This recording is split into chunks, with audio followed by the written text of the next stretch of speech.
The following is a presentation of the Belly Up Sports Media Network.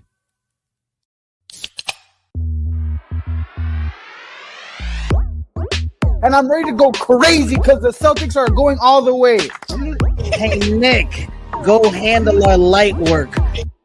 Bowl games matter. I would like a cold cut sandwich. You can call him Eamon Owens because he ain't got no D and he ain't got no J. James Madison. Turn your body cams off. Do what you do. Fellas, I was really worried about it. It came down like I didn't think it was going to happen. I kind of wasn't sure if it was going to happen. And then sure enough, it happened. And now we have the potential for a three-peat. Some people didn't want the three-peat. They don't want the three-peat. They're fighting against it. But I think I'm on board. I want the three-peat to happen. And now that it's official, now that we could potentially see it, I'm all on board because Mac McClung has agreed to be in the dunk competition and is going for the three-peat, boys, and I'm super pumped. It's the best news that I've heard all week. The greatest sports news from the weekend is Mac McClung. That was good. That was really good because I was gonna get the boo this man up. I just couldn't find where you put it because you moved the buttons around. Apparently, it's not in style. It's in media assets because ain't no three. No one needs to see any three-peats. No, we do need the Mac McClung three-peat. The Mac McClung three-peat needs to happen. Scott, this is Craft Fruit Sports. I'm Mike, by the way. That's Scott. Scott, how you doing, man? I'm trying to figure out how Mookie got suckered in. Like, have you never been on a show with this man? That was the setups of ultimate setups. I was like, ooh, where's he taking us with this? Because I know he's not talking about the Super Bowl. I don't know where this is going, but this is going to be good. I was reading the can on my beer during that. I honestly, knew he was going somewhere else. I was looking at the cameras, and I could see Scott, like, completely out of it, like ignoring everything I'm saying. I was like, okay, cool. Mookie's face was so mad. He got so mad at me as I was saying it. Well, I was like, Mike, we need to get this guy back to reality because he's gone so far off the deep end. He's convinced himself that a Chiefs three-peat is good for him because then that means that Joey B is still the only quarterback to have beaten Patrick Mahomes in the playoffs that isn't retired. I was like, he's talked himself into this in so many caveats. It's like a Major League Baseball split where it's like this dude, when batting third on Tuesdays in games before 3 p.m. and the wind is from the northeast. The baseball stats. I thought you walked yourself through a conspiracy theory like that, and I was concerned for your well-being, just like sometimes you worry about my gambling hobby. Hobby is a good way to put an addiction, Mookie. That's a very nice way to. I have an alcohol hobby. I can't stand up anymore. It's a little bit of a hobby that I have. Robert Taylor saying I called Mike out doing this early this week. LOL. I did. He did. He texted me and he said, "Is this going to be one of those episodes where you don't talk about the Super Bowl just to piss me off?" And I said, "How did you figure out the game already? How have you already you've fallen into it? You know what we do." No, we are going to talk Super Bowl tonight. We got to talk the AFC NFC Championship games. And this Super Bowl that I guess we have to look forward to now. We've also got some awesome stuff like basketball world, the Jimmy Butler drama, that Mac McClung thing. Mookie, I got a little something for you, little gambling advice for you that we need to heed for the Bro, I could use it because I am colder than a Yeti's teat. It's bad. Yeti's teat. Speaking of that, Scott's going to do some hockey later. Why are you talking about cups? I'm so confused. Why did you bring cups into this conversation? Explain yourself. I'm so lost. There's a conspiracy theory attached to that one, too. I'm excited to get into some hockey with Scott. Oh, you got a conspiracy theory on that one? All right, good. Great. I do. We've got another conspiracy theory, too, about the Rocky statue. Lots to get to tonight. We will get to all of that. Probably none of it. Who knows where this show's going to go. Before we do all that, though, let's talk about these beers that we are drinking tonight. We're rating them, as always, on Caesar's scale, dog or no dog. Scott, what is in your mug tonight, dog or no dog? We continue on with this sour journey that I'm on, and we stay with Urban Artifact again this week. But I was super curious about this one because this is a 7.1% nitro fruit ale. They're peaches and cream nitro fruit ale, in fact. And this is a dog.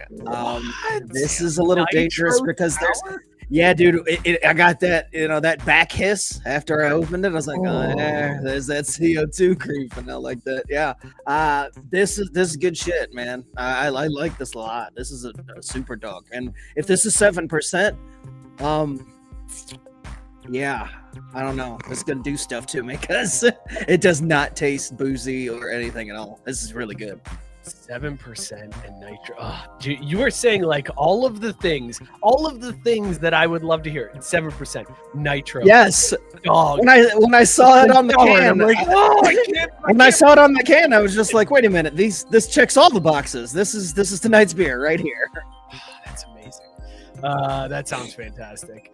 And I'm loving the sours, man. I'm loving these sours. I know This is a fun journey. This is a fun journey. I like it. You are totally hooked on the sours now. You have become a sour guy, Scott. Okay, hang on, real quick. Sours or stouts? What do we stouts. Come on. Okay. I'm not okay. gonna. All right. I'm not I gonna- just needed to check. The mistress can never become the wife. I don't know, Scott. When you see the mistress, 4 times every time you see the wife, like at some point that ratio is going to dictate like you're common law married to the mistress now. No. Saying. I went out the other night and had a Guinness just because I was Okay. like, you know what? The classics never die. I was going to ask when the last time it was that you had a stout. So okay, good. So you're not yeah. completely stepping out. Like you can still see home base, but Oh yeah, for sure. I just Can't turn a hoe into a housewife. can't do it. Can take the hoe out the hood, but Don't try, Mookie. ironically enough, God nailed it. You didn't need to try to add on to it at all. Can't gonna turn say, a hoe so- into a house, so I can't hoe the garden. The fruit around. yeah, and I was trying to work it in because tonight I'm drinking Honey I'm Home. Very, very apt. Although I love it because the can shows a little nice gender reversal with the woman coming home to the man cooking and doing dishes. I do like that. That's dope. Yeah, it's 2025. Who's y'all. that? Who's this by? This is this is Honey I'm Home by Odyssey Brewing. Okay. It's a dog. It's gonna grow on me though, but it is very. Wait, what kind of beer is it? Spicy, flavorful. It is a Belgian style triple with honey. They needed more honey to sweeten all of those herbs and spices they put into it, but it's a good drink. It's worth drinking, so I'll say it's a dog. What's up, Mike? All of those herbs. all the herbs. And I knew that's what he was laughing at. All the herbs. They threw all these herbs. Put on Bomani for a second. Just talking about all the herbs. That was amazing. Yeah, it's Man, good. this It's good. seems beer. apropos at this point. Scott says, "Damn, Mookie's back. I'm out." Sucks for you. Already got your view, brother. Bye bye. And he also called you out, Mookie. He said, "Is it an addiction if you only lose 30 cents?" And that's actually a fair point. Fair point. Scott. That's a very fair point. Fair We've point. got people in the comments. Ed and Robert are wanting to hear a Duval. but a specific type of Duval. Well, yeah, Robert wants a Lou That's- Holtz Duval, but that doesn't lend itself very well to the Lou Holtz accent. Because Lou Holtz would get into it, but then he'd just be like, Duval. And it's not as good. Yeah, we got to talk about that, Coach, that introductory press conference, too. 2 to 3 years, he's fired. 2 to yeah. 3. If he was black, it'd be 1, but I'm giving him 2 to 3. Duval. That was the That was creepiest so Duval creepy, I've man. ever been. So That was weird. awful. It was so weird. Biscuit said he just finished making chili for tomorrow and General So chicken for tonight, sipping on a wild cherry. It is a dog, dude. Wild cherry Pepsi slaps. That is, when I drank soda, that was my It jam. is good. My grandpa used to bring that up to football practice after when I was in 6th grade. And he'd bring me a wild cherry Pepsi after practice. It was the best. Like, what beer was he bringing you after football practice? Like, Cherry Pepsi, man, 6th grade. It was the explains a best. lot. Gabe said he's drinking Baby Mama Drama, a double IPA, 7.5% ABV. He says it is a dog. Gabe coming in strong with the icon too, the avatar. I like it. He had that last week too. Oh. You missed out on that one. The crying Rudy. I mean, it's coming from a Notre Dame fan, so it's okay. But Right. normally, I'd be very upset by seeing something like that. Hey, also, real quick, are we to the point where the crying Jordan thing is like culturally irrelevant? Like, wasn't that like long enough ago that kids would be like, "Who the fuck is that?" It's a good point, Scott. Has crying Jordan outlasted its staying power? Are we? Yeah, like, is that a thing anymore? Like, don't the kids have something new? That's a good. Like, point. would they be like, who's that crying dude wearing the helmet? Like, Why is he crying? yeah. Why is that black guy crying in that helmet? I need to show my kids. I need to find out. I need to show the kids a crying Jordan meme and just be like, Do you know what this is? Can you tell me who this is? And they'll probably say no. I hate to. I just need to don't ask them who it is. Just ask them if they understand this reference. Like, do you know what this meme is called? Do you know what this meme is called? I know they don't get the reference, but I don't. I'm questioning if they'll even know who it is. Because my kids will know who it is. They reckon better. We have a Jordan calendar up in the kitchen right now. I'm not worried about that. I'm just worried about the cultural significance of the actual crying Jordan meme and like using it for everything. Like, has it passed its time? Like we're not still rocking like, you know, the old hateful memes that the OG memes that hit the internet. Like we'll still throw those out there much. It's 2025, man. It's a different, happier, better America. Everything's fine now. Like, did you not catch that memo? It's been 28 days, Scott. Come on. I gotta ask, this Jordan calendar in the kitchen, what year is it from? It's for this year. Oh, damn. I was really hoping you'd be like, oh, dude, it's the 1997 one. That shit is on point. Every year just turn it over. Holding on to an old calendar. Right. Well, eventually we don't know what day it is. We don't. Eventually the days would line up. I was gonna say, at some point, the calendar does line back up. I mean, you just have to wait long enough. I've never done that. Thank you very much, but. Technically, you calendar's right every 7 years, kids. You don't know what day it is any other time, but every 7 years we're right on.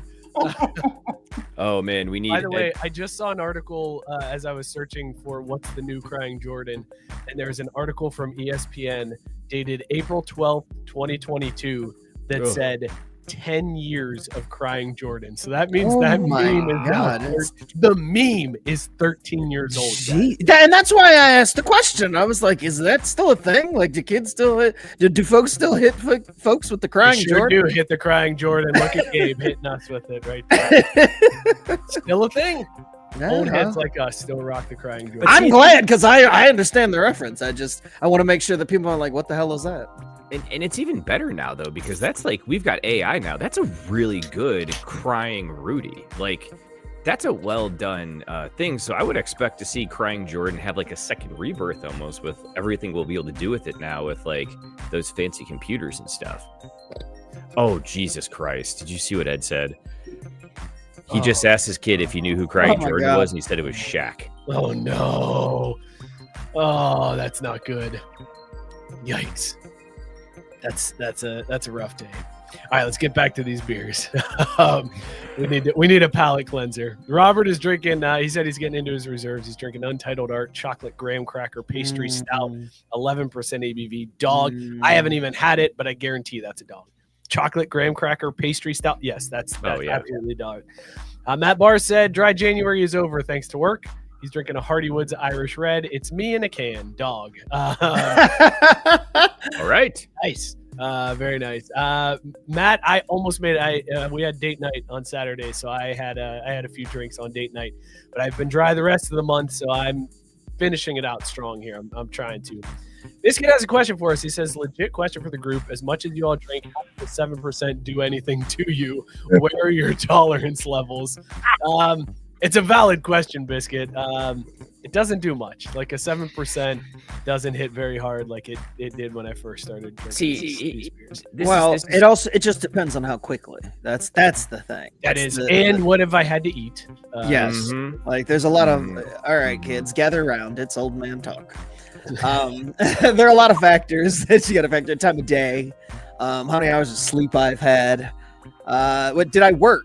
Was this a weekend? You know, have I been taking care of sick family all day? Like these are the factors on whether or not it's 7% will hit. And I got to tell you, as quickly as I plan to drink these tonight, I expect them to hit. Well done on the timing. Well done. Mookie was ready for that one. Yeah, I was gonna say, I know that's Mookie's handiwork. This is gonna be good. Yeah. Because I'll tell you what, this is where I think maybe we should talk about my alcohol hobby, because it might be something more if I say, Biscuit, I don't want to answer that question. I just don't want to answer it. I want to think about it. I want to know about it, because I know based on my recycling bin how many beers I had on Saturday and felt nothing. And it's like, we're just not going to go down that path. We're going to close that door and we're going to turn around and go over here. That's why dry January was so eye-opening for me. I was just like, good Lord, I really needed that. I needed that. How's your bank account feel about dry January? Because that's usually where it first hits and you're like, shit. The fact that I have not bought multiple bottles of bourbon this month is amazing. That's amazing. Normally the Christmas bourbons are already gone and I've already had to get a new bottle. But still rocking some Christmas bourbons here. By the way, Biscuit said that Mookie has Butker's least favorite beer. That's the beer that you're drinking is. Well played. Scott is drinking Big Lake Brewing Alpenglow. Your guess is as good as mine on that one. 8% double hazy IPA, notes of tropical citrus, stone fruit, and hints of coconut. Total dog. That sounds fantastic. I would absolutely crush that one. Gabe wanting to know if we should update it to Crying Kobe. That's all right, let's see. I'm going through. I think we've got, there we go. Tank saying 7% IPAs are now equal to Bud Heavies for me 15 years ago. Normal baseline. There it is. I had so many jokes that popped into my head about the Crying Kobe, but I'm just gonna leave them. I'm just Can you give us a take? Can we get one, just out of curiosity, just for a friend? I think I'll upset a lot of people. I'm just okay. Fair enough. Very good call. Yeah, we've lost our edge. I have. I'm finishing dry January strong here with another one from Sunflower 50 West. That bar didn't hold back. I just saw the comment. Okay, fine. I was gonna say, does it look like does the Crying Kobe face look like the same as his raping face? Like, is that the same one? Same one. Mookie, you're not gonna give it to him.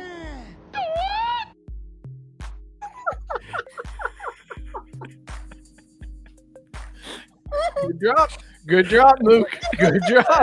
I don't know. I was hovering over it, ready for all right, I'm gonna need to hit this, but then he said it. I was like, ooh. I don't know. In the year 2025 of our Lord NIL, I couldn't go there. Very well done. I'm drinking another Sunflower from 50 West. This is their orange cream pop, 5 milligrams of THC in this bad boy.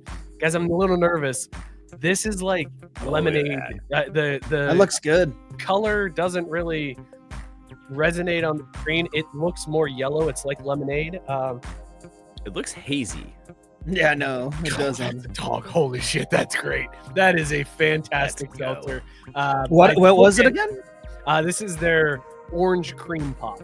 So I bookended my dry January seltzers with orange cream, and this one I'm glad I saved it because are the fun seltzers cheaper than the alcoholic ones? No. Damn. What This you're one, saying though this is a that you $5 can. It's but it's 5 Damn. milligrams, so it's a little, you like to have orange cream in your mouth. I love orange cream in my mouth. I feel like we all are getting orange cream in our mouth right now. Am I right? Whole country, big old dose of orange cream in our mouths.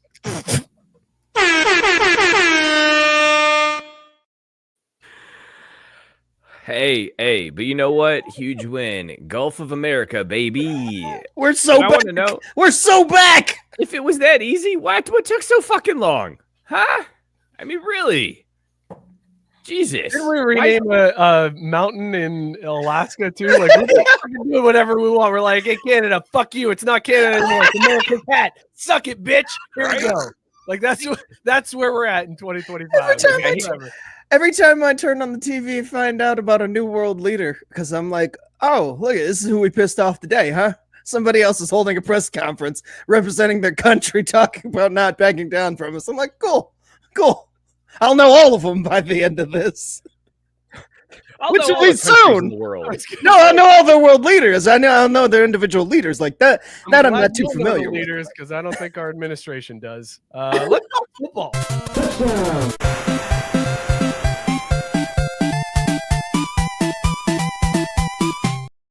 That segment was a flying Kobe copter. We're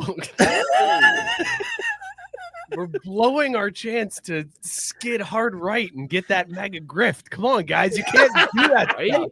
We can't have that on tape. We got to be like, this is actually a great idea. This is what we need. I was going to say, Mike, No think about all tariffs. the jobs it's creating because we have to print all these new signs and stuff that now instead of saying, 20 miles of Canada, it's got to say 20 miles to America's hat.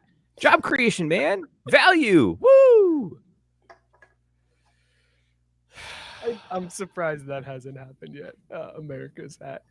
All right, boys, let's talk about these It's time Trudeau step down. It'll happen. championship games. They were a thing that happened. Boy, we'll start with the game that actually was fun to watch, the Chiefs and the Bills. It was nice to have a Chiefs game that wasn't marred in controversy. Until it was kind of marred in controversy. Like, we almost made it, boys. We almost made it all the way through. And then sure enough, there had to be something for people to be like, see, the refs are screwing everybody over. They want the Chiefs to win. So we had the fourth down play that Josh Allen threw an incomplete pass to Dalton Kincaid, pretty much ending the game. But I don't know if you guys were watching that. On the broadcast, the icon popped up and it was like flag. And then the announcers were like, there's a flag on the play. There's a flag. Where's the flag? And then they were like, wait, we're getting word. There's no flag. And immediately, boom, internet explodes. They waved off the flag. The Chiefs are cheating again. They waved off the flag as soon as they saw it was an incomplete pass. Like, everybody blew up.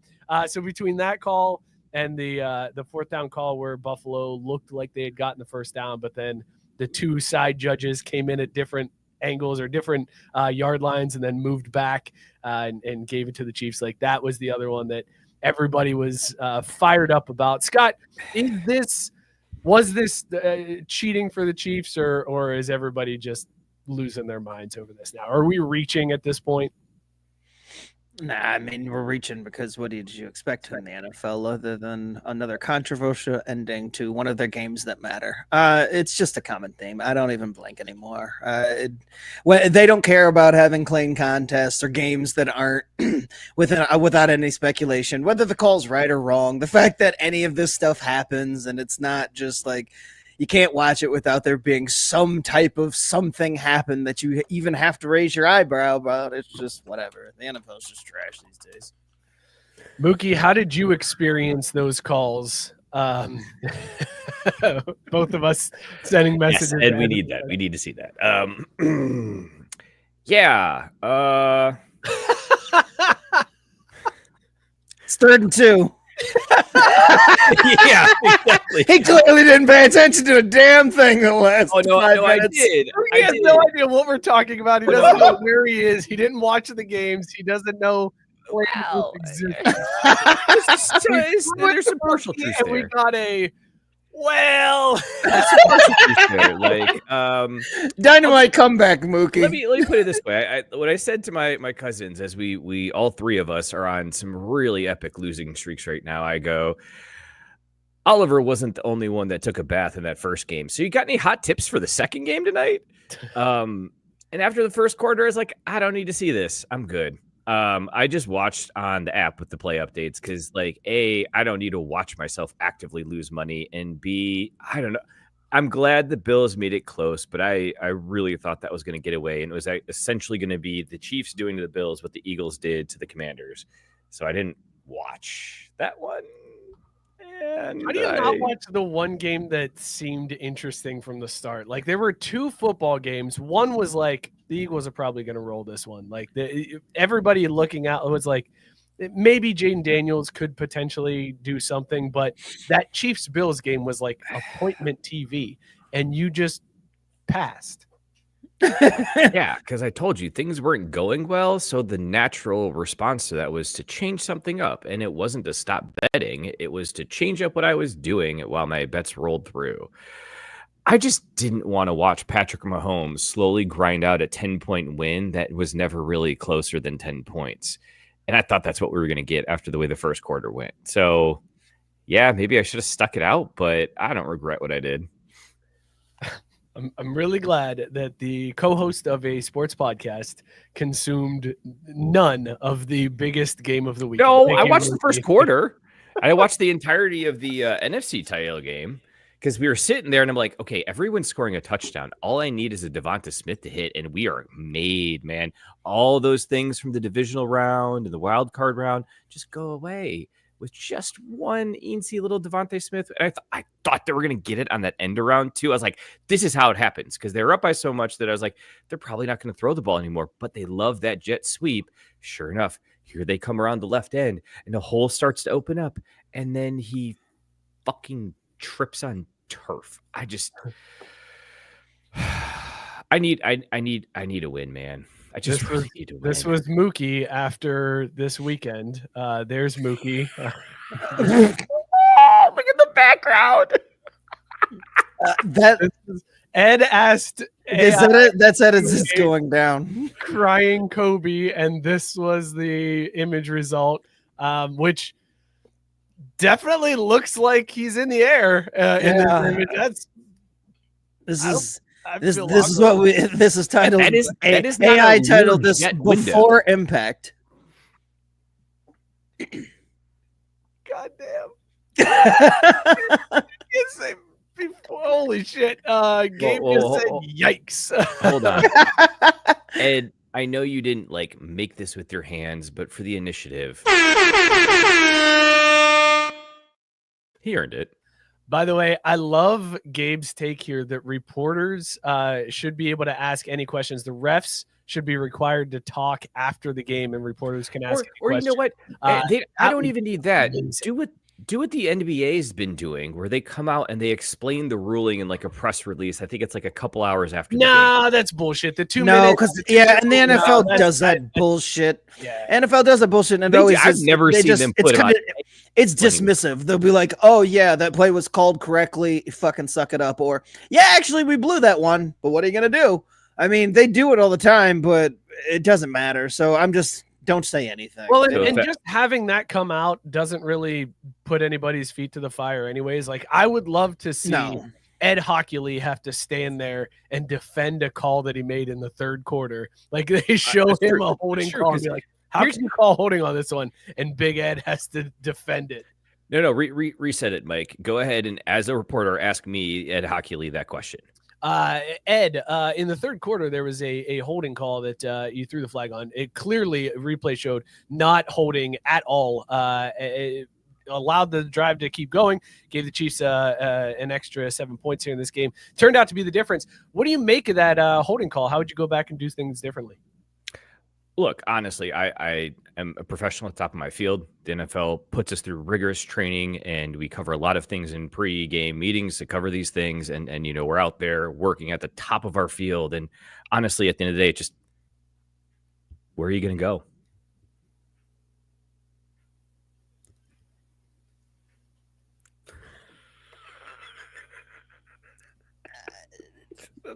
Scott's conflicted face just made it worth it. Boo this man!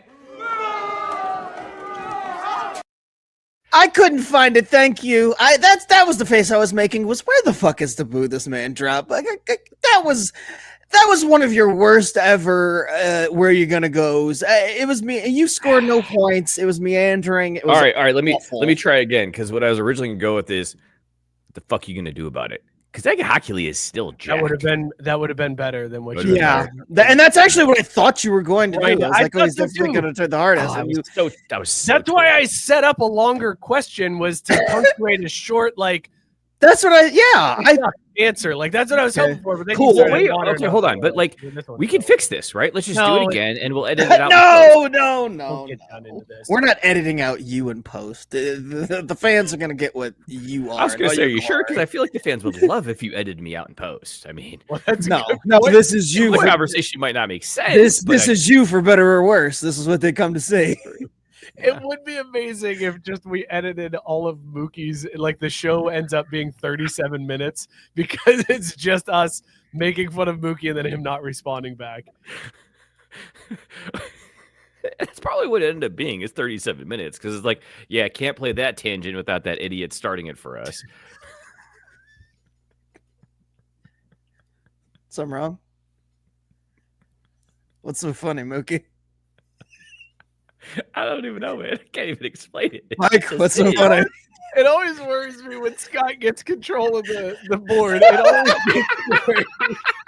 Which is funny because peek behind the curtains, guys. He's always got control. It's not like anything ever changed. I just don't really ever take Scott control choose of to use it today. Scott doesn't touch anything ever. He just shows up. He's like, man, I'm here. I'm going to do this show. I'm going to pop in. I'm going to talk about a cuck chair every once in a while. Like, whatever. I do what I do. And then every once in a while, he gets his hands on the board and just drops in here and there.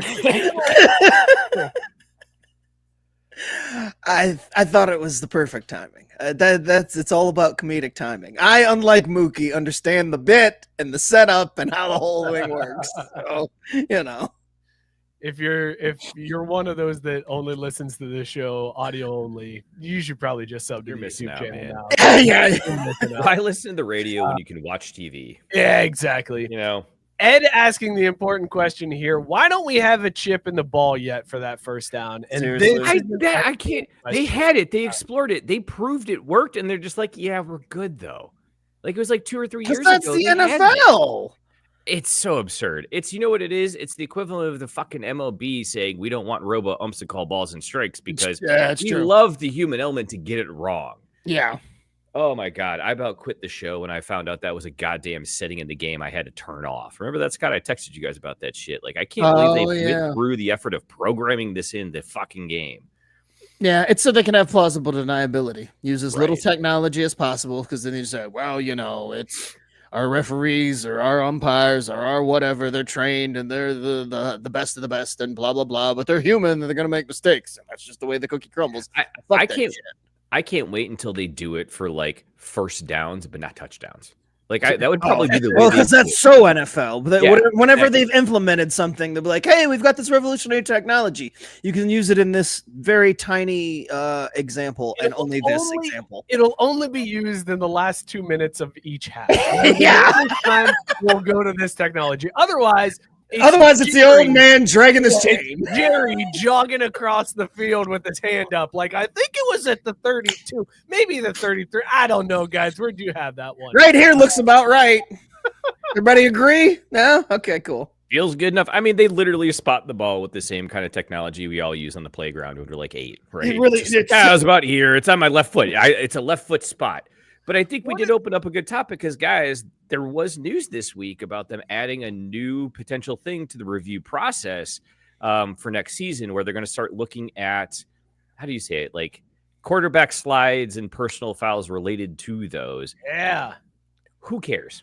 Anybody here? Yes, everybody, every NFL fan that has been complaining about the calls that Patrick Mahomes has gotten this year. That's why they're doing that. My problem is right, because the result will end up differently. I was just going to say, my problem is that they're just going to use this and be like, see, he was totally, look at how viciously he came in. We could see it in super slow motion. That's totally a penalty. Our refs were right. I mean, look, if they had that, do you think they still throw award the 15 yards when the two Texans players collided into each other and didn't even hit Mahomes? Like, do you think they go to play at that point and still give him the 15? Yes. What was the quarterback's name? What was the quarterback's name in the play in question? Yeah. That's a fair point. Yeah, that's all you need to know. Yeah. Robert saying QBs have done it for years, but Mahomes does it. They have, sure, but I feel like it's excessive. I feel like there's a difference between doing it and then exploiting the rule, and I feel like Mahomes is exploiting. Dude, they showed a clip this weekend in pregame where he did the whole fake step out of bounds and then ran around the guy for 5 extra yards. I feel like that in of itself should allow that defender one chance to knock his head off just to even the score. I actually like this. Or instead of throwing a flag or like penalizing Mahomes, they're like, okay, hold on. That was some bullshit. He gets one crack at him. One free roughing the passer call where we free punch. Because here's what's not going to happen when they add this rule. They're not going to go back in and review the hit on Jared Goff that basically ruined the Lions' entire season because Homie was walking around concussed with no retribution. Nothing. No, let the 6 points stand. Dude got drilled in the face, and we don't care why. Because he's a pacey-looking bro that's not Patrick Mahomes or Tom Brady. Wait. Are you trying to say that they don't care about the white guy? What? Well, just Jared Goff specifically. He's like really white. Oh, well, you gotta have some talent behind you. No, I don't want the NFL to do any of that. I would just settle for taking it back to the 1990s rule book. That's right, folks. Where we didn't give a shit, and if you ran outside the pocket or you ran anywhere in the field, you just got fucking ran over. Like, I just want to take it back to where guys can get blown up, quarterbacks can get decleated, and you either get up and run back to the huddle. And the only way you got that yellow flag is if like you died. Like Steve Young, I think, got a flag on the Aeneas Williams hit. That's about it. And actually, he didn't. That's the funny part is I don't believe he did because it was a free hit. So that's what I want to take it back to. I don't want a one-time free. No. Just take football back to when it bring CTE back. Make football great again. Fuck it. And CTE is clearly fake news because John Lynch is fine. Just ask the 49ers, right? Like, there's no way. I don't know. I've seen in some of these moves that he's made in the drafts. I don't know. CTE is definitely real. Well, no, you assholes took Salah back so that when he gets hired, you get another third round. Oh, you're goddamn right. 40 chess, baby. 40 chess. Hey, come hire this black guy again. I got so mad. I was like, these sons of bitches, they're going to make Salah look like a hero again. He's going to get hired on somewhere else because he probably should have gotten hired this coaching cycle. He probably should have gotten fired the way he did. Somewhere. I mean, come on. You're going to saddle him with Aaron fucking Rodgers? What'd you expect? He's going to get hired somewhere else. There it is, Matt. Bring back Jacked Up on Monday Night Countdown. Yes, we just need montages. Like that's what the NFL. That's when the NFL was great. Also, you know what? Again, we've talked about this on the show. If Trump would run on certain things, ending daylight savings time, bringing back Jacked Up, I'd be all on board. I'd be out there, sending my heart out to you folks and everything. What? I was just sending my heart out to you. I was sending my heart out to you. That's all. Nothing to see here. I don't even know what to click, Mike. There's nothing to click. It's just normal America here. Nothing. Oh, wait, hold on. No, I know where there is. Here. This is what we click, Scott. Sell out. Got what it is. When I heard about that Salah move, a thing that just happened. It was a thing that you know what, Mike. We just got to power right on through, man. We just got to. I didn't know we weren't allowed to send hearts out to folks. I mean, I thought this was America. That part said that 7. The funniest part is it's not. This beer is amazing, Scott. Because even if you're not aware, I mean, no, it's not. All right, so we got to talk about this because Robert Taylor is doing this in the comments, and we gotta address the Chiefs fans where he said Josh Allen. Oh yeah, shit. Sorry, Sarah. Third Google. Than Mahomes does in their career. Both Allen and Burrow have more roughing the passer per pass attempt than Mahomes. That's all well and good. How many? And this is what drives me crazy about these stats because Chiefs fans have been throwing these around since the allegations this year. Preferential treatment, blah, blah, blah. And Chiefs fans are like, wow, look at the roughing the passer number, blah, blah, blah, blah, blah. How many unsportsmanlike conduct penalties? Like, how many times has Josh Allen gone out of the pocket, taken like 3 yards, gotten drilled, and no flag? How many times has it happened to Mahomes? More. Like, I don't have any data to back that up. That's just what I see with my eyes. It's got to be the case. I've got data. I found data. The internet's a beautiful thing. I found data. The person most likely to get a roughing the passer call per game, Ryan Fitzpatrick. Which is like really interesting, but it's like the data's right there. I was like, damn, all right. But they break it down and it's up through 2024. I don't know if it includes playoffs, but they're saying that to match or top that per game rate, Patrick Mahomes would only have needed 16 more calls in his 132 games.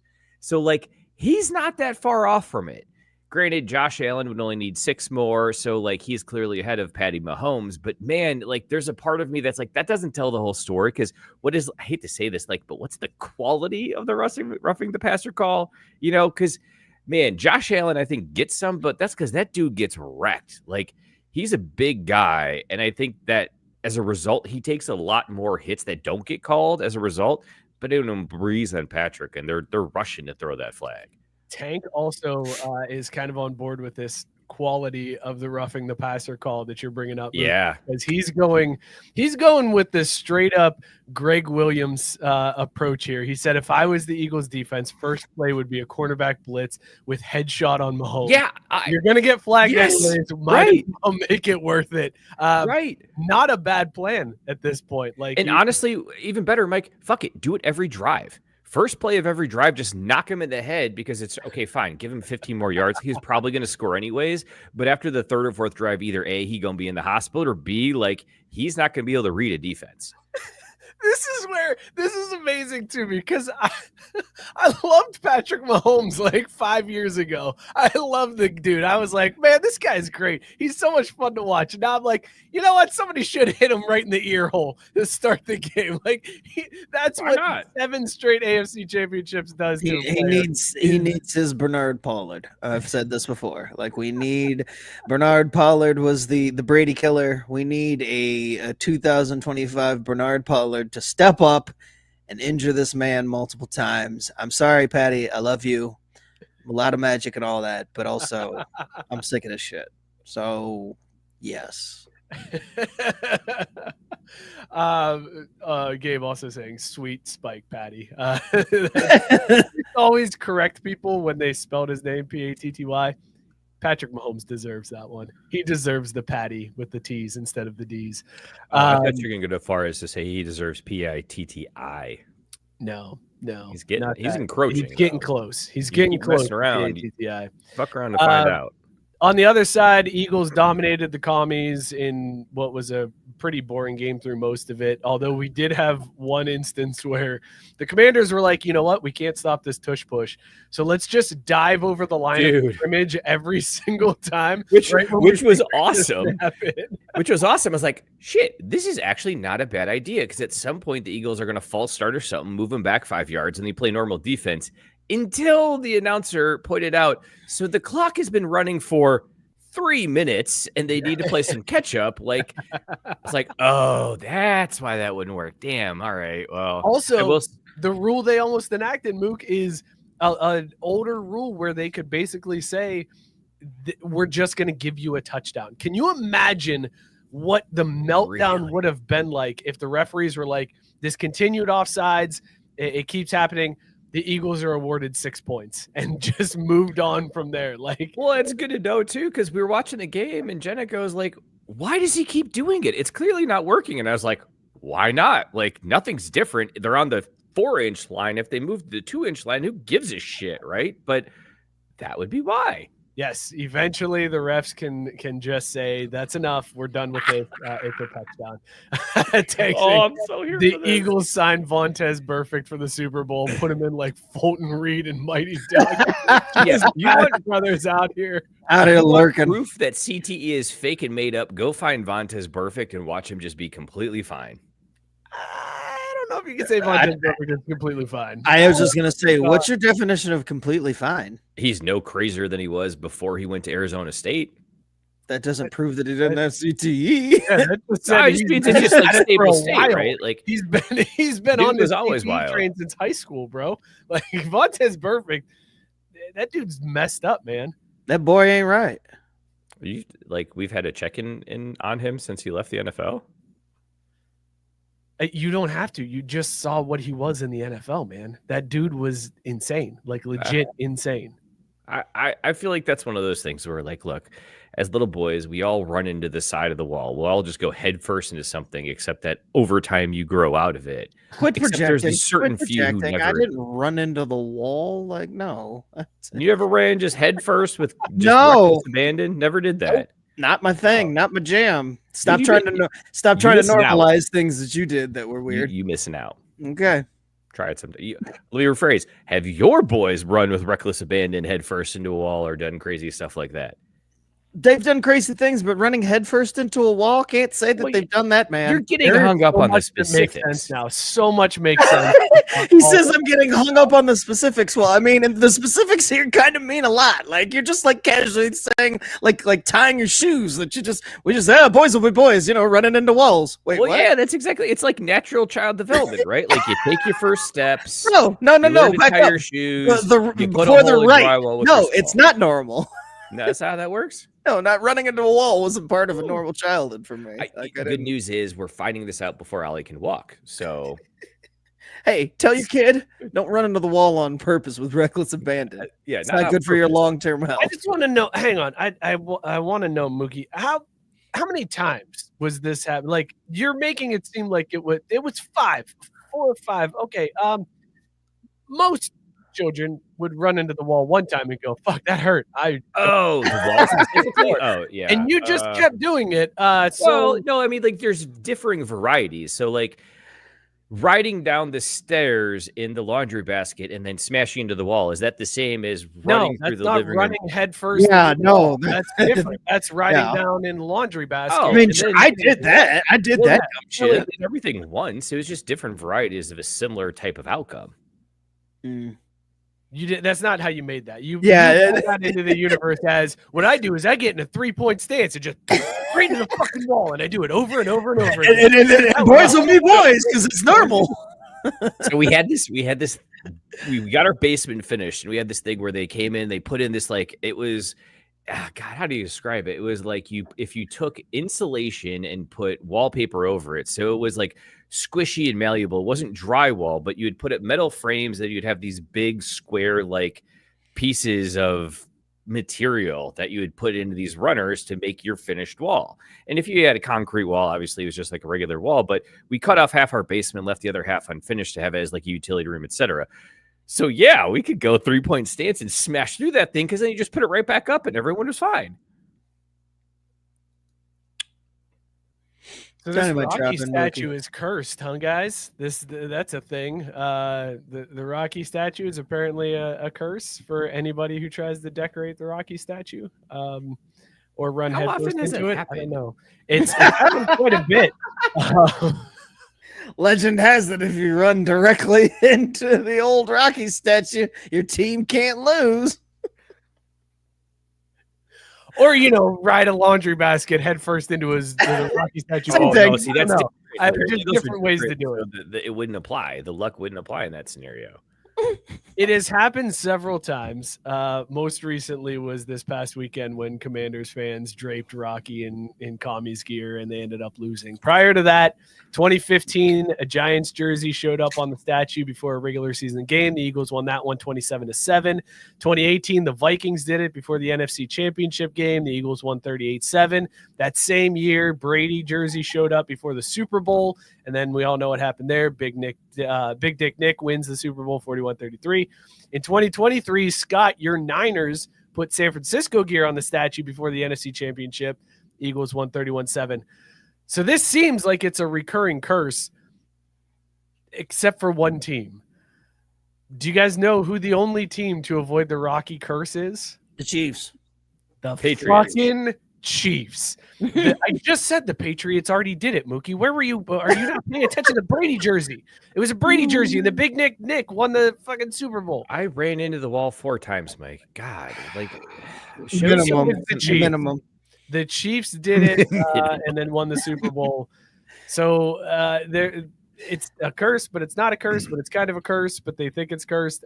Matt Barr actually had a fire conspiracy theory about this, that Philly fans are doing this on their own. They're purposely decorating the Rocky statue with the opposing team gear just to get everybody riled up. Because that's what you really need, is Philly fans more riled up than they already are. Like they're not going to be calling ladies the C word in the stands if it wasn't for the fans putting gear on the Rocky statue. Scott, do you believe in the Rocky statue curse, or do you think it's a conspiracy theory here? No, it's just stupid.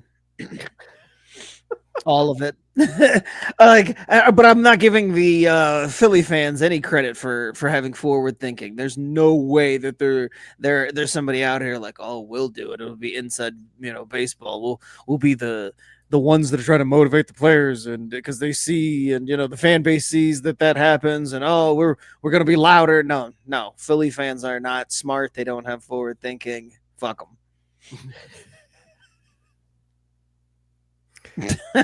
Biscuit nailed it, saying Chiefs did it, and the Rocky statue got 15 yards for roughing the passer. No doubt. That's pretty awesome. There is some King Petty going on in Philadelphia this weekend, boys. There's a bar that's called the Bayou Bar and Grill that's in Philadelphia that apparently on the Washington Commanders site is listed as a Washington bar, like a Commanders fan bar, like where you can go and watch. It's a home Commanders game. Right. It's like the Philadelphia Washington fans can go and watch games there. But according to the owners, they are not a Washington fan bar.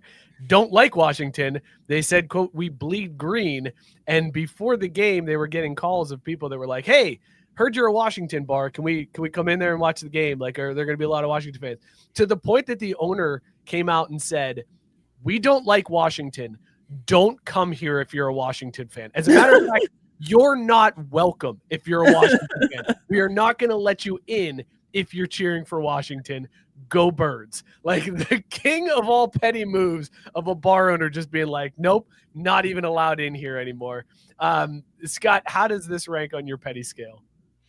See, I mean, like this I respect. Like this is where I'm like, damn it, got to give Philadelphia fans credit, because I would absolutely love one of my local bars was just like, hell no, we don't represent those idiots, and we'll turn down money if you show up here trying to hand us your hard-earned cash if we understand or realize that you were fans of the opposing team. No, fuck that. I love this. This is a I'm gonna give it an 8 on the petty. I like it even better because I want to know which one of the owner's friends put them on that list. Because man, that's a great way to get after them, man, and just like have them really have to answer and go after that. I love every part of it. I would be curious, like, what was the vibe in there during the game this weekend? Like, what was the mix in the crowd? It had to be all Eagles fans because he said no Washington fans allowed. He basically went He-Man Woman Haters Club and was just like, "You're not allowed in. Go away." As Sarah put it, "We like money, but we don't like your money. Seats taken." Whoa! That Oh. that hit a little close to home there, Sarah. That rolled off of Mike's tongue a little too easy too. Yikes! It's 3rd and 2. It's 3rd and 2. Oh, nope, just kidding. Hold on. 3rd and 2. Why don't you try? Come on, man. What'd I do? Oh, It seemed like you were the one that put the crying Kobe up so that it wasn't all on me for reading Sarah's comment. Okay. Well, look, if I'm good for one thing, it's to be that buffer. oh my gosh! Go ahead, Mookie. All right, we'll give it to him here. Give it to me. Race card. Handing But out also- race cards in the comment section. Hey, Thanks, when you're right, you're right. But damn, Mookie. I do like what Biscuit said though, because I don't know if you guys saw Yeah, this, I did see that. And Snyder hated Washington making this far. Oh, that's great. That is rightfully so, right? Oh, yeah. You have owned this team for how long and have been dog shit the entire time. And the moment you step away, they make it to the NFC Championship. That's gotta sting really yeah. bad. Well, kind of wonder if there's a causation in that correlation. I man. know you were a shitty Yeah. human being and ran the You franchise suck. into the ground. Like, Right. what are you mad about? The minute it should speak more about you. The minute you left, look at what happened. They turned things around. You were the fucking problem all along. It's why I want Jerry Jones to stay in Dallas forever. The minute he's dead or he moves on, however it happens, they might get back to competency. We can't have that. I want Jerry to be a lifetime owner. Like, hurry up and inject him with whatever drugs he needs to stay Jera forever. Just keep propping him up. Yeah. At Bernie's. I mean, it's whatever like, it takes. I didn't like Dan Snyder because he was a terrible human being, but I mean, don't we need him back in the games just to keep the Washington football team where they should be? Oh, here you go. I picture now the corpse of Jerry Jones just like propped up in his yacht, like, and just every once in a while somebody moves his mouth, so it's like glory holes, and it's like Jerry's still alive, he's still cooking. What was with that, by the way? Why was he talking about? Of all the things you could have said, glory holes. That of all the things he could have said. Yeah, I was just gonna say. Like, Jerry Jones loves glory holes. I don't think he understands what a glory hole is, but he says glory hole. What do you think he thinks it is? Like, what does he see in his mind's eye when he hears glory hole? You know what? Well. Actually, the more I think about it, the more I think he knows exactly what it is, Yeah. and he just doesn't give a shit. He's like, man, it ain't all glory holes out here. We just sticking our dick wherever, and sometimes it gets sucked, sometimes it doesn't. I don't know. Bing, bang, boom. Go. I was just gonna say, Go there's Cowboys. no way that Jared doesn't know. He's been to a truck stop or 2 or 40. Him and Robert he's Kraft stuck hang a out. dick in some strange hole, Yeah. so he definitely knows what a glory hole is. Like, let's not his senile hasn't set in that much. In fact, he's probably forgot everything but what a glory hole is. So last week it's the cuck chair. This week, glory holes. Tune in next week for the next episode, and I don't even know. Running into the wall, apparently. Go on. Name something. You tease I was gonna say craft brewed BDSM. Bit off more than you could chew, huh? You thought the That joke would happens get with a stopped glory hole somewhere. sometimes, you know? Yeah, no, you thought the joke would naturally progress, and then it just screeched to a I halt. think he thought we were going to cut him off there, but we just all laid out and let him hang himself. Look, on I top. prescribe Like, very well, heavily to the Michael Scott attitude on life, where sometimes I start talking and I just don't know where I'm going to end up. And It was You clear know, that was one of those very at a times. certain point, if you're batting 400, you're in the Hall of Fame. So fuck it, we ball. You got a ways to go to get to 400 there, Mook. We got. Dorian said that Jared was getting his dick sucked at his own stadium. Now, guys, when we build this new stadium, it's going to be great. $1 billion. It's going to be awesome. Inside every bathroom, I want a little hole in between the stalls. All right, glory hole. Go Cowboys. Sarah said, biting off more than you can chew with a glory hole. Oh man. All right, one last thing on the Super Bowl here, boys, before we get out of football talk. NFL sucks. We are all in agreement on that, right? And if you need further proof of that, the Eagles are not allowed to wear their Kelly Green alternate uniforms for the Super Bowl. Boo! Exactly. Boo! Again, the no fun league. Here they come. The rule is that you have to have your primary home or away in the postseason, and that extends to different helmets. So you That's can't so even go with like a different helmet. Stupid. It's got to be the helmet that matches your primary gear. It's the dumbest. I hate it. There was only one exception, and that was the Rams several years back, like before they moved. Or before they were changing their uniforms, so they let them wear their newer style uniforms that were coming out the next year. It's the worst. If they wanted me to be excited about this Super Bowl, you got Throwback uniforms. You got Kendrick. I'm kind of excited about that because he's come out and said he wants to diss Drake at the Super Bowl. So Oh yeah, I saw I'm gonna that. watch this and God. see For if the he culture. around. But if it was Kendrick and the Cunningham era jerseys, I'm in. Oh my and now God, it's that'd like be I'll amazing. watch the halftime show. Otherwise, do I even want to watch this? Let's do that. Scott, do you even want to watch the Super Bowl? Nope. Mookie, do you want to watch the Super Bowl? I mean, yeah, for reasons. 30 cents at a time, huh?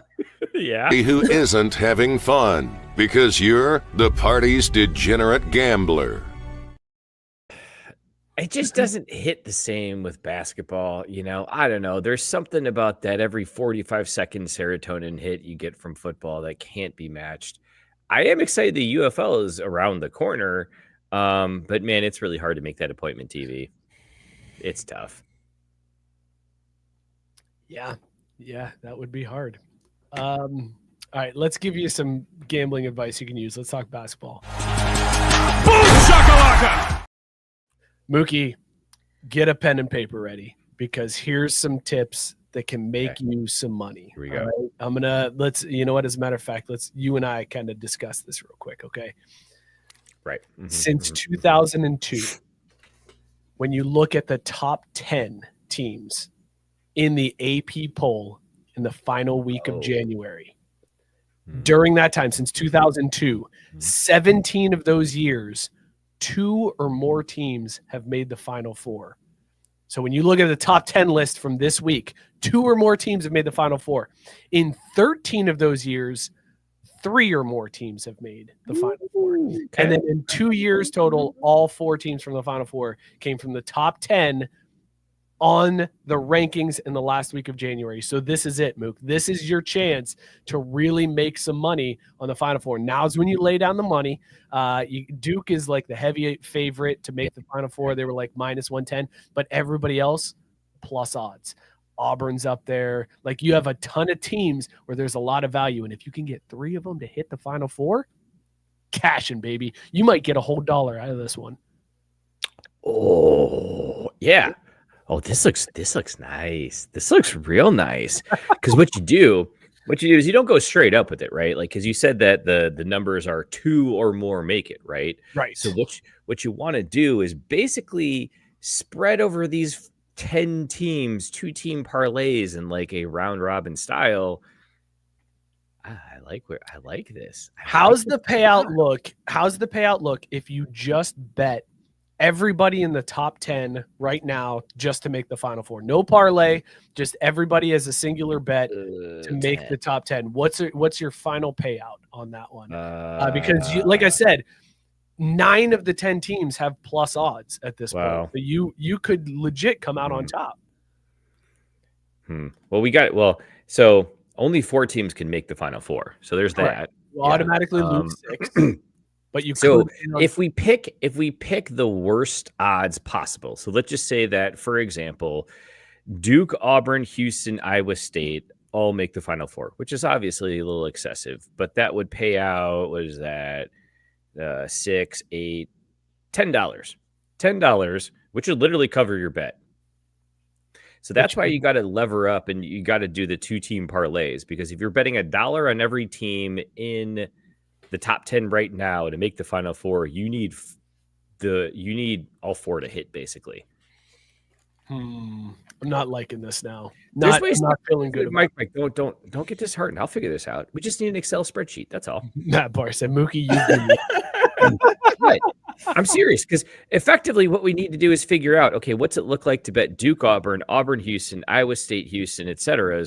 with low enough buy-in. Ooh, and if we could get some bonus bets, or we play multiple books against each other. I love that part about it. You know what I mean? Where it's like, look, man, I got all your apps on my home screen. I can just sit here and shop for the best odds possible. Y'all making it easy.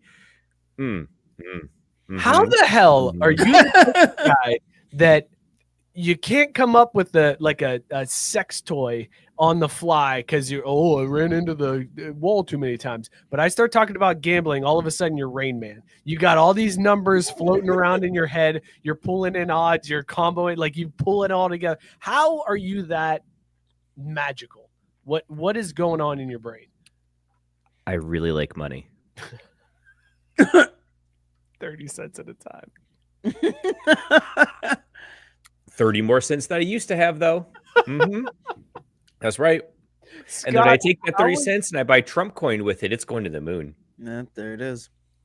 Boom. Scott, how was your house this weekend with Vanderbilt upsetting number 9 Kentucky? Your wife is a Kentucky fan. Also, second loss in a row on top of that. Ooh. Also, Vanderbilt's second consecutive top 10 win, or second win against the top 10 team on consecutive Saturdays, or some other weird baseball type stat. Scott, was that a fun Saturday in your house? No, never good when Kentucky loses. Luckily, it's like there's the upsetness, but then the quick realization that's like, well, it wasn't March. Like that's the funniest part about basketball. It's like you get really upset with those losses for like 5 minutes, and then you're like, well, still gonna be in there in March, so whatever. Sarah really going in on Cheryl for some reason, saying anchor down. Yeah, I don't know why you got to go after Cheryl like that. But Gabe pointing out another fine for Vandy for the court storm. Guys, I want to talk about this court storm. And their AD was like, First of all, the athletic director was in front of the student section before the game ended and was pleading with the students, like, please don't storm the court. Don't storm the court. We get fined. Let's use that money for NIL. We can have a better team next year if we just don't get us fined. Please don't get us fined. And the students were like, you know what? Fuck you. Fuck them. I don't know how do you not have enough cops to just be like, yo, build a wall, arrest their asses? Like, Bro, if you really are that concerned about it. The scenes from the court storm were absolutely amazing because as time was running out, fans started rushing the court, and the security guards, they tried. They tried their best. And they failed miserably. Watch the security guard here. Come on onto the court.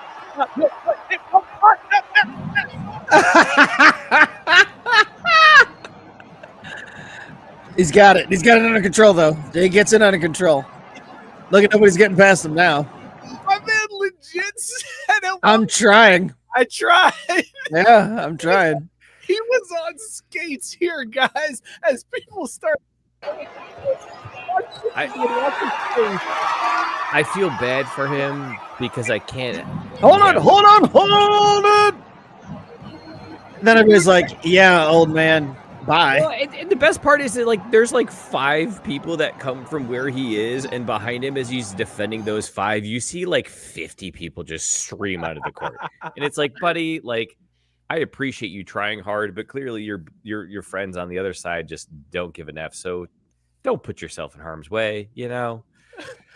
Yeah, and I was gonna go there because it's like, man, I feel bad for that guy because he feels like a capital cop on January 6th. But you know, hey, he did his best.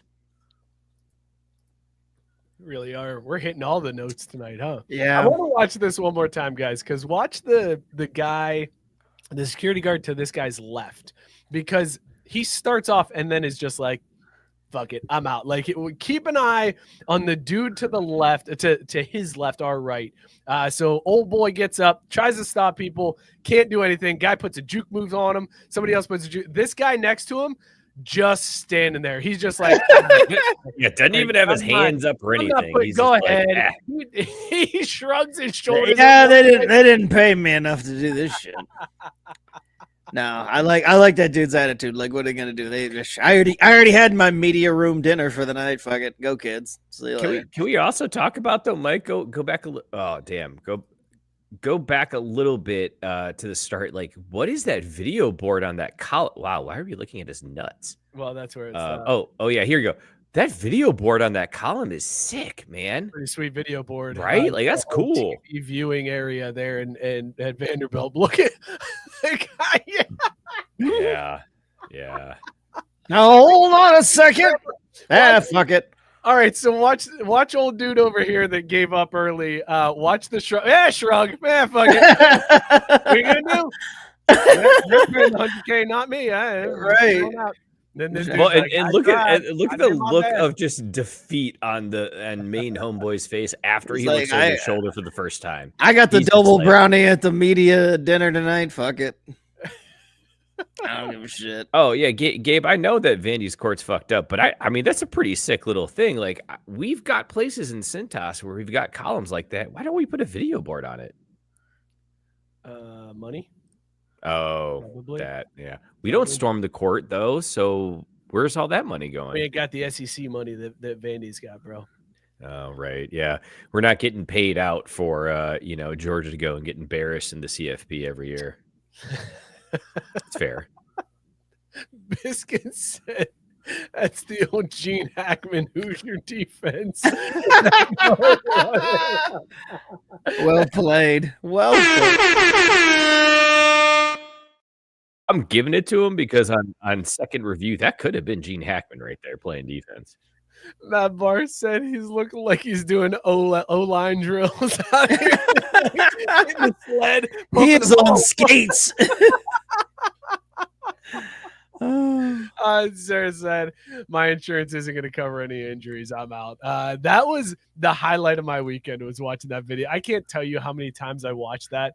That video has been played. If I could see how many times this has been, I can't tell how many times it's been played because it was on X. But I probably have accounted for 100,000 views of that. Just watching it, rewinding it, laughing, watching again. I did want to talk about this kid from Creighton. Did you guys hear about what happened to this poor dude in Omaha? So he was at a women's basketball game. They were doing one of those games in between commercial breaks where it's like, hey, come out and you shoot a layup, a free throw, a three-pointer, and a half-court shot. And if you make all of them within 30 seconds, you get $7,000, which, side note, shitty prize. Very shitty prize. Yeah, no kidding. Also, why 7? Like, I don't know. I don't know where that came from. I mean, I guess it's a prime number, but still. But yeah, it's sponsored by some sports bar in Omaha, and they were like, hey, so and so has been picked to shoot these shots. Kid hits the layup easily, hits the free throw easily, drains the 3-pointer on the first shot, takes the half-court shot, misses, gets the ball back with 5 seconds left, chucks up the half-court shot just as time expires, buckets. Crowd goes crazy, kids all pumped up. Congratulations, $7,000 richer. And then they went to the tape and were like, actually, your foot was on the line on that half-court shot, so you They didn't learn from the indie mess. Come on, man. Come on. Just do the right thing. Give the kid a $7,000 lame ass prize. Come on, man. What are we doing? Go. So get this. The NFL, $1 billion corporation, right? They don't give a fuck about getting their rules right. They're like, we got replay, we got the technology. We get it right about 75% of the time. Good enough. This fucking kid does this feat, and they're like, wait a minute, let's go to the tape. Oh, sorry, incredible, son, but also your foot was on the line. Get fucked. And it's a half-court shot too, like your foot on the line in a half-court shot. Are you kidding me? I can see it. Like, look, if your foot's on the 3-point line, okay, that's a little different, right? Because in a real game, that would count differently. But you're at half court, man. That shot ain't counting any less if you're on the line. Like, and after he missed it for $7,000, I don't understand the end game and being like, nope, sorry, rules are rules. Get wrecked. The good thing is, Let It Fly Sports Bar. Of course, and here we go again. Somebody else comes and cleans it up. Let It Fly Sports Bar man. was the sponsor of the event. Like it's their content for the $7,000, which it makes me surprised that they're offering $7,000 and not just like, you get free wings for a month if you make all of these shots. Like, oh man, I'd cost some 7 G's in that then. Like, let's do it. All flats, no drums. Let's go. You would eat all flats. Coward. Hell yeah, bro. Coward. They did tip of the cap to them. They made it right. They were like, you know what? We're going to give him his $7,000 anyways, because at the end of the day, it's $7,000. Like, it's right. We're a bar in a college town. We're gonna make that back pretty quick. Like this. Here's what's gonna happen. Gonna spend it here. So right, homie's gonna come to spend his $7,000 here. All his friends are gonna come with. They're going to spend the money. It's fine. What I would have loved to see though is them be like, we're not gonna pay you the $7,000. Your toe is on the line, so you get $6,995. Call it even. I'd take it. I'd be like, sure, fine. I mean, right? Because the kid would too, right? Can we go back for a second, because Sarah rightfully pointing out your error from before where you said 7 is a prime number, but we're talking 7,000, which is is that another yeah, because the units I work in is thousands. Like, I don't go below that when it comes to money because like I ain't got time for Benjamins anymore. Yeah. That's it. He's too rich, folks. Can't see numbers under 4 digits. Which is exactly why I never cash out of my Right, because who fucking So needs he's it? saying It's less than a grand. I don't even worry about it. cash out when you have less than $1 in there. So I can't cash out. That's right. That's why I would never sell my. But Paul in Skenes my card, mind, it's $1,000. So 'cause I'm betting units over here, not dollars. Carry the one. Man, I'm a millionaire. Is that what they call girl math? Is that what that is? Wow. No, I think this is called Mookie math. Don't you try to drag females into this. They didn't run into the wall 4 or 5 times growing up. as you said, again, how is he the one with the Emmy? Oh, what? Y'all think you're superior, but I got some receipts. Oh my god. Too rich bets 30 cents. They're intriguing you, Mookie. How many? I know how many 30 how many $7,000 bets could you make with 30 cents, man? Nope, reverse that. Scratch that. Reverse it. Yep, same thing. Yep, you got it. 5. Oh my god, guys! I was at the Xavier UConn game this weekend. Nice. The Brought home the dub. fuck Dan Hurley chants that reigned brilliant. throughout Cintas all night long. Chef's kiss. I was so proud of the student section because before the game even started, fuck Dan Hurley chants started.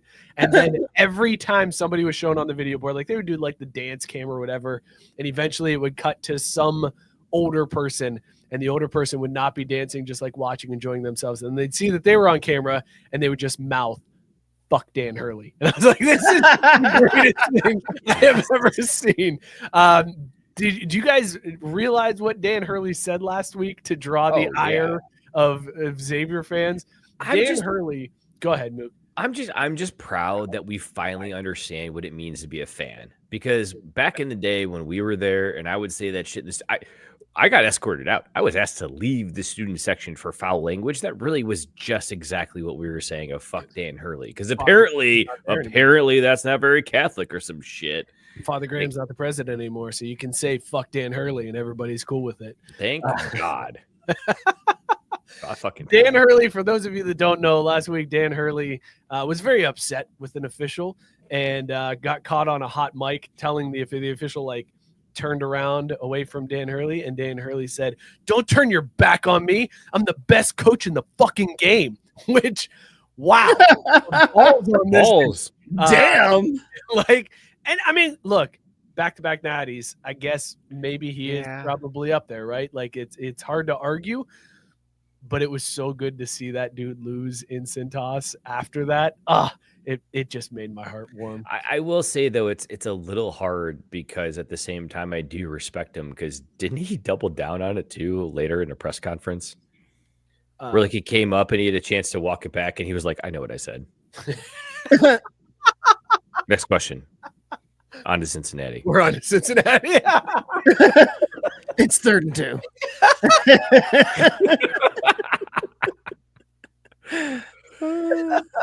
It was so good. It was so good to see UConn lose that game. I was very excited. Thought second half Sean was going to blow it, but they held on. He tried. My God. Good Lord, man. And again, Mike, you said it a couple weeks ago.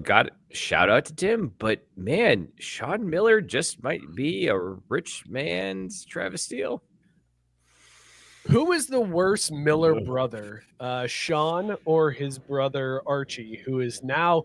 Do you remember he was like on the rise at Dayton, and then he went to Indiana, and then he sucked at Indiana, so now he's at Rhode Island, and he just got fooled by a troll post on Twitter where he was in a press conference and he was like, everybody talks about the SEC like it's the greatest conference, and I just saw somebody said they're 54-54 in conference play, man. That's not that great. It's like,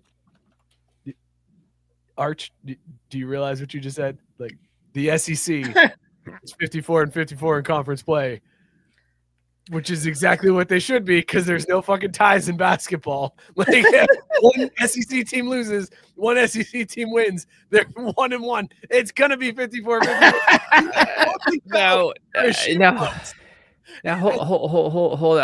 hold on a minute here. Can we respect a guy for just off the cuff throwing something out there, hoping no one would check his math? I mean, you gotta admire the attempt. I do respect that.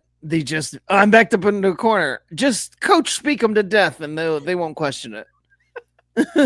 I just love that he was like, somebody said it, and then he quoted just a random Twitter account that threw up this troll post. So this dude was scrolling through his phone before the press conference and saw some random retweet. It was like, store that in the back of my head. That's going to come up and help me out later. SEC's 54-54 in conference play right now. Also, did you know that Wes Miller, the UC head coach, is not related to Sean or Archie? Yes. How about that? Turns out Miller's a pretty common name. Yeah, well, but he's also got the sunken Who knew? The sunken they're not related to Steve eyes. Miller either, or his band. Well, of course not, because I mean they're clearly not cool enough to get down like that. Fair enough. I just want to throw that out there. Gay breaking news: all white guys are not alike. Who knew? Who knew? All white Millers look the same to Mookie. Yeah, right? I don't see color, man. Just last name. You Millers are all alike. No, that's hard art too. Millers, not Millers. Yeah. Here all this time, I thought Sean Miller was the uncle of Mac Miller. Who knew? I didn't. I thought they were all related. Rest in peace. Balloonerism, though. It's track. I tell you, Sean's been coaching like a real Miller lately. That's for sure. It's nice to get him back to Coach Miller.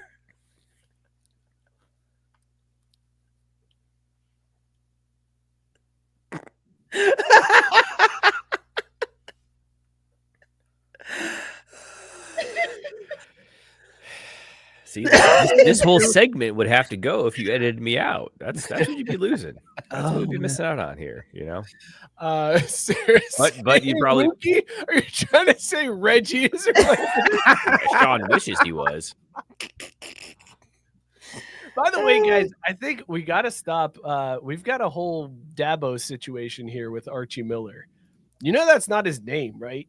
Because I found that out this week. I assumed not. Yeah, I mean Archie sounds fake. I assume that was some type of short name or nickname given to him at some point. It's Ryan. His name's Ryan. What the fuck? And they nicknamed him Archie because his personality was like Archie Bunker from All in the Family when he was little. Wow. So they called him Archie. So I guess he was a racist and misogynist. I don't know.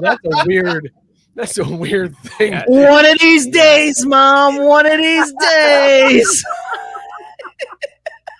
I don't think that was Archie Bunker, but I like it. Oh, I thought it was. I thought It Archie definitely Bunker. wasn't. No, that was the honeymooners, man. Hey, man. To the moon, Alice. Hey, all 50s TV. Yeah, yes, they absolutely Right, do. Yeah. If they weren't moving on up to the east side, they all fell into the same bucket. That's a spinoff of All in the Family. Race card. In the show, Archie hated George Jefferson, and they fought all the time because he was racist. And then George Jefferson moved on up to the east side and got away from Archie. Today I learned. Which was also great. Wait, hold on.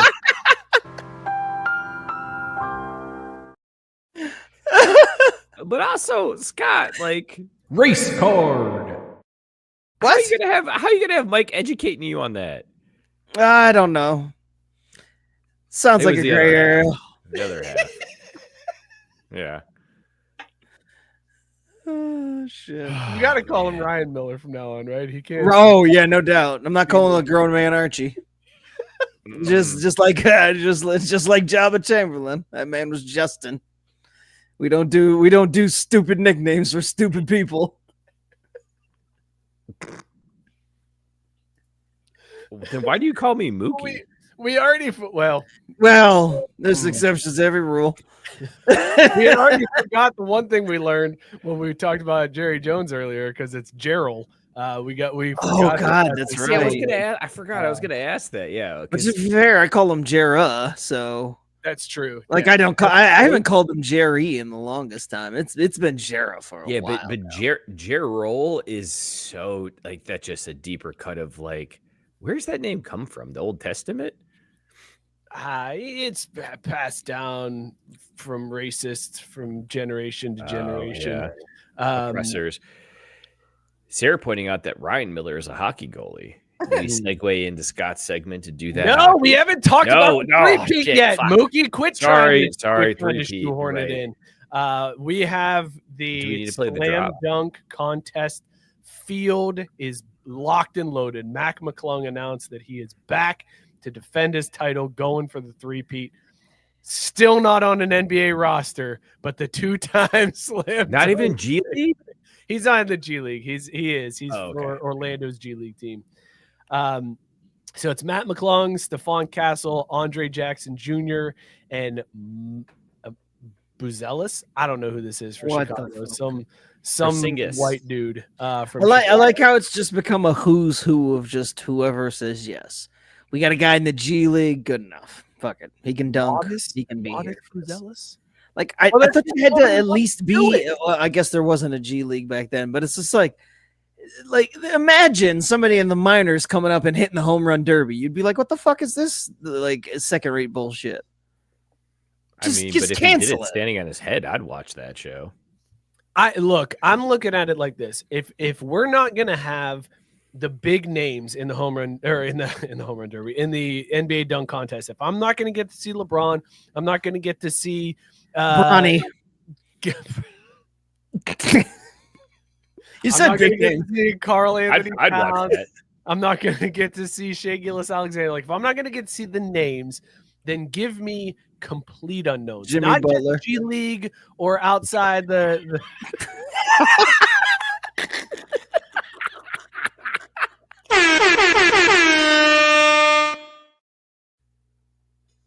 I hope Jimmy just shows up to the dunk contest. Funny, but it's like about all he's good for these days. Like, bro, just trying to walk down to practice. He's like, I'm gonna start. Fuck this, then I'm out. Like, I don't understand how they keep saying they're lowering their asking price. Like, you have no leverage. Dude ain't playing for you, man.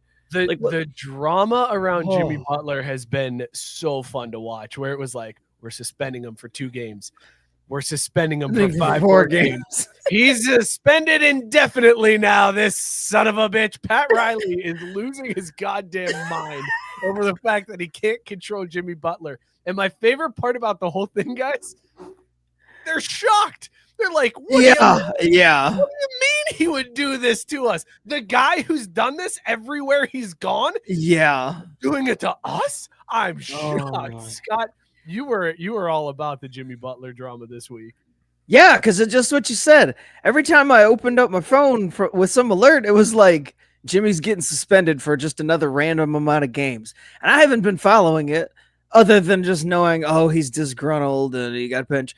But just the idea that every 2 seconds I'm getting an update, I'm like, what is going on in Miami? That they're just like, he's suspended this long. All right, now this long. All right, you know what? If he doesn't get his act together, we'll do it indefinitely. All right, fuck it, we did it indefinitely. Okay, all right. You know what? You're fired, Jimmy. Like what? What? Like this? Pat, you're sitting there saying Pat has to be like losing his mind, but it's so weird to me that Pat like is losing this battle and like the inmates are running the asylum. Like this never happens.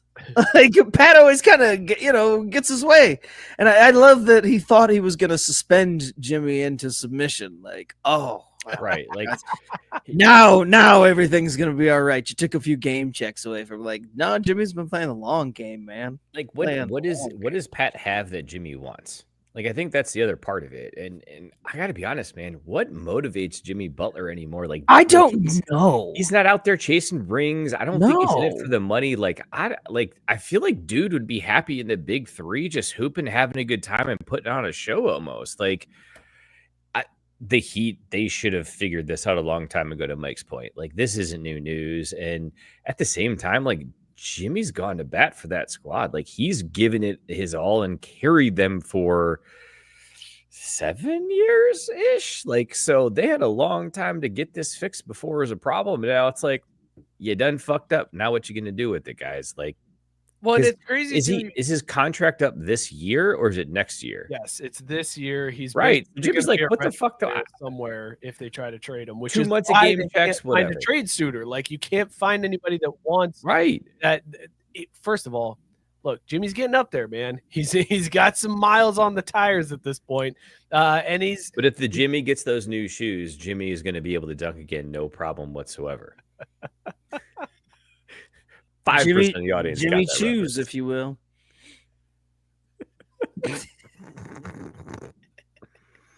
Dynamite dropping, Scott.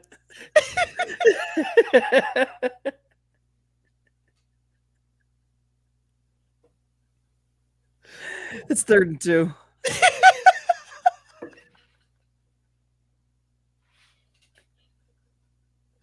Oh shit! There we go. Miller for 3.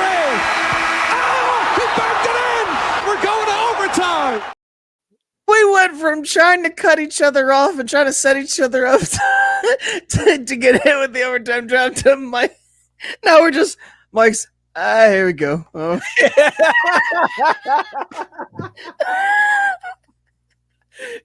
Well, nobody was talking, and I wasn't about to talk. So I was like, just waiting this out. There it is. The All right. greatest way to transition into overtime. All right, here we go. Fuck, this is happening. I'll click it.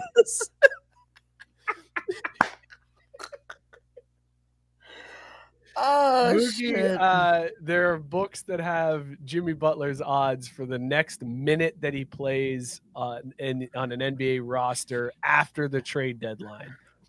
Is it on Polymarket? Because that place is fucking dead to me. I don't know, man. I don't even know what Polymarket is. I just Googled what are the odds of Jimmy Butler's next team, and I found an article that had it. Don't Google it because I want you to guess.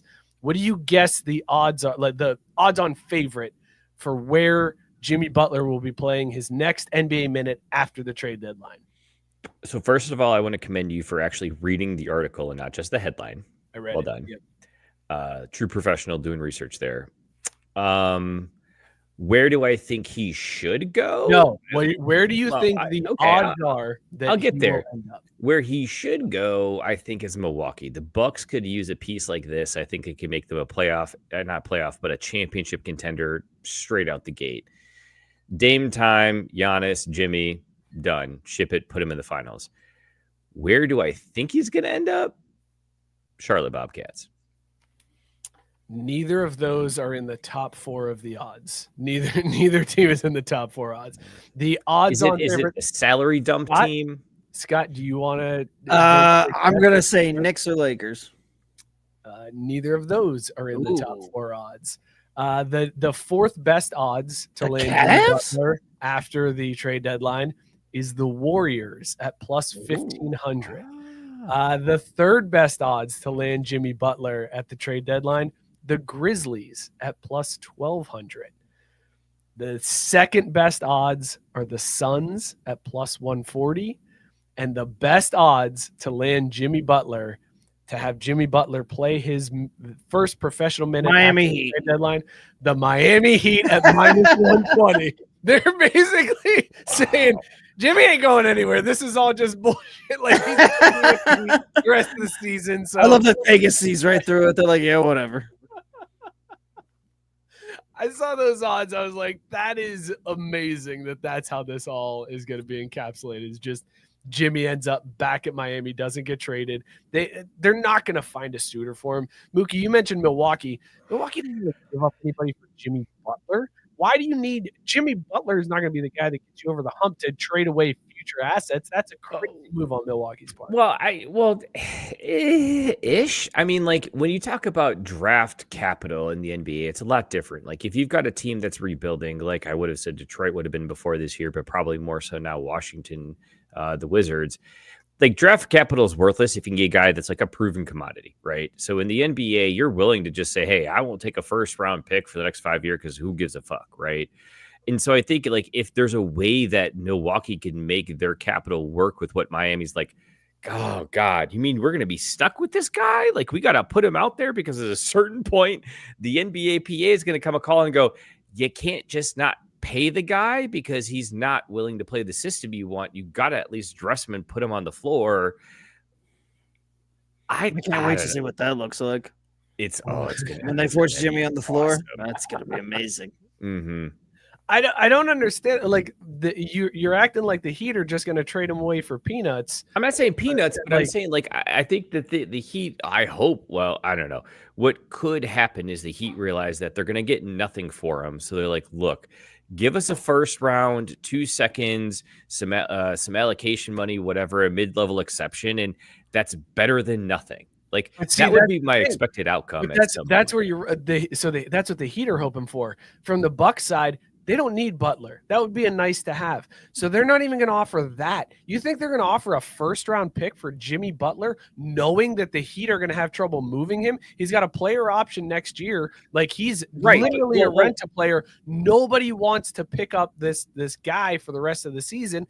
So they're like, it's pennies on the dollar, and Miami's not going to take that. Miami's not going to trade Jimmy Butler for like a bunch of second and third round picks, which is all they're going to get offered for him because that's all the contract is worth to other teams. Well, I'm pretty sure they don't have a third round in the NBA draft. No, it's that bad of a deal that they're going to make a third round. They're going to be like, we're going to give you a third round pick. Did this motherfucker sell us a third round pick? Son of a bitch. Why didn't we check this before we handshook? Pat Riley's out here just like, fucking got me again, son of a bitch. I would have gotten away with it too if we're for you meddling kids. Shit. Miller. About these beers, guys. What are you talking about, Mook? We haven't even talked hockey yet. Are you kidding me? Hockey time. But hey, as they say in hockey, let's do that hockey. What are you kidding? We're talking about hockey. It's hockey. Scott, I want to open up the segment because are you okay, man? I've been worried about my Avs friends for the last few days because Saturday night was tough, bro.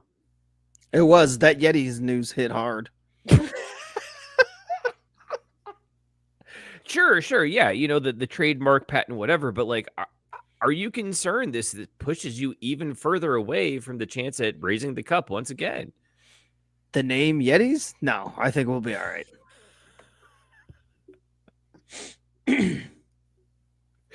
So I'm not going to force the bit because we're in overtime, but for those of you out there, the hockey world went crazy when the Colorado Avalanche somehow co-opted the Chicago Blackhawks into paying 50% of Mikko Rantanen's salary. I saw that trade. Move him of course, my first thought was, is that good? That seems good, but that can't be right. Like I'm looking at I looked at the transaction and I'm just like, I feel like they're getting screwed somehow, but this looks good on paper. So what's funny is who's getting screwed is Chicago because they're paying money for a guy that's not playing any hockey for them. Chicago did what Miami needs to do and basically got rid of a player that wasn't going to re-sign with them in free agency. They've gone through other negotiations. There's just not a path forward. So they got whatever they could get for him, which is two pieces that could be decent and could build around that core they've got. But at the same time, they got something. And Carolina has a proven offensive weapon that could get them over the hump to win a Stanley Cup this year. And potentially they may be able to find a way to create cap space to afford his $13 million AAV next year in a longer term deal. So all around, it was a good deal because Colorado got something for a player that was going to leave. Carolina got a player that might help them win a title, and Chicago got fucked. Hell of a breakdown. Yeah. But I'm not the expert. You are. I'm sorry, I just woke up. Are we still talking about the Yetis? Is that still where we're at? You want to get sued? Scott, how'd you take that news? So for those of you that don't know, the Utah Hockey Club apparently was blocked by the Trademark Commission for the name the Utah Yetis over fear that people would be confused between the hockey team and the company that makes coolers insulated drink holders. What a crock of shit. I love the name Yetis. I was looking forward to hopefully that being the name of the team. when it didn't get voted in initially. It's like, oh, that's kind of a bummer. But then to find out later that the Yeti company decided that they were going to lock the down, and the reason is confusion between the two. I could see how there would be mass confusion between a hockey team and a cup.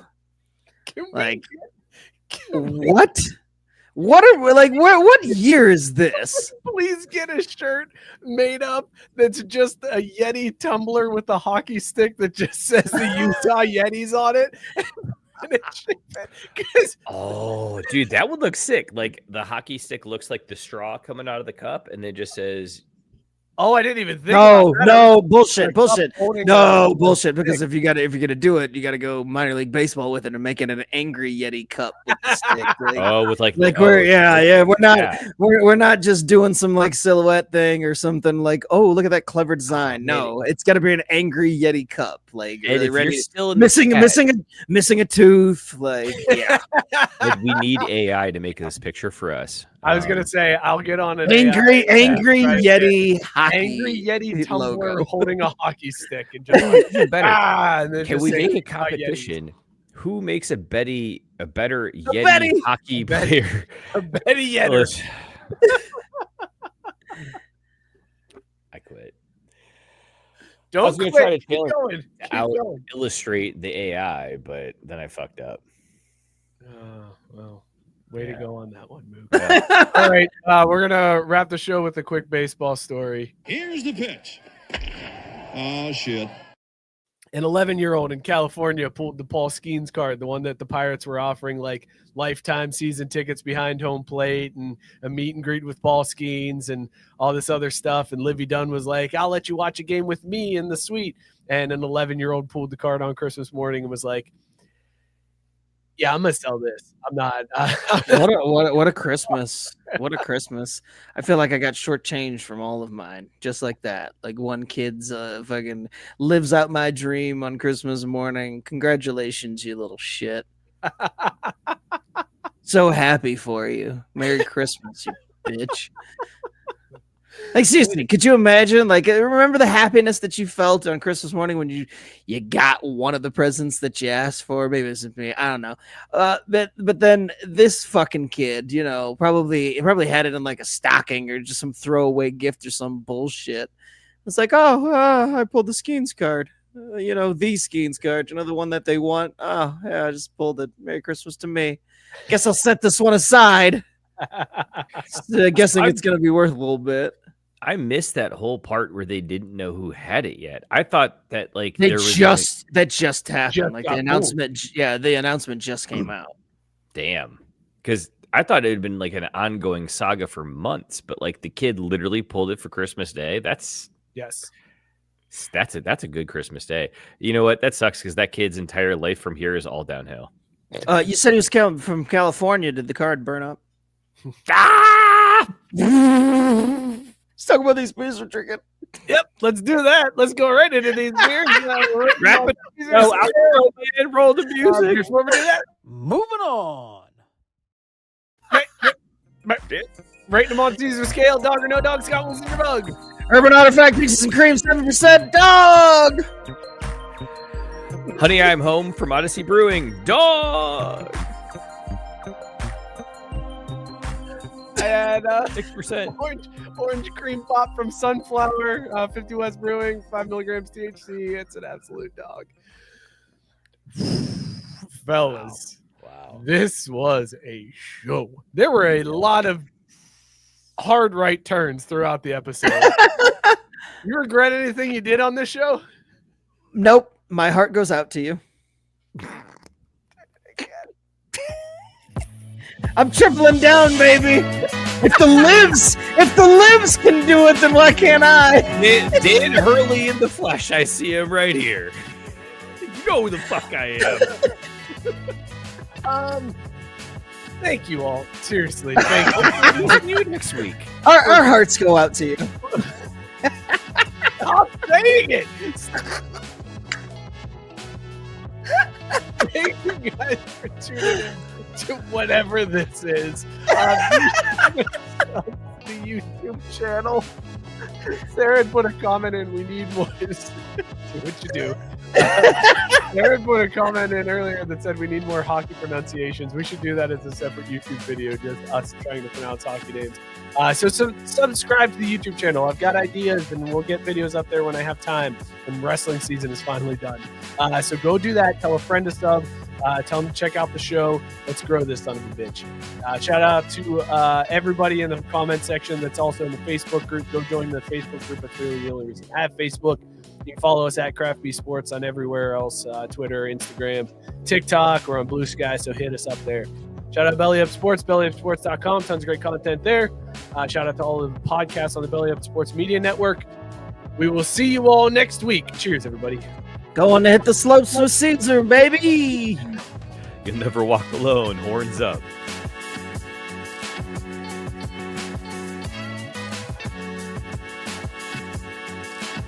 I don't know much about your show or what's going on,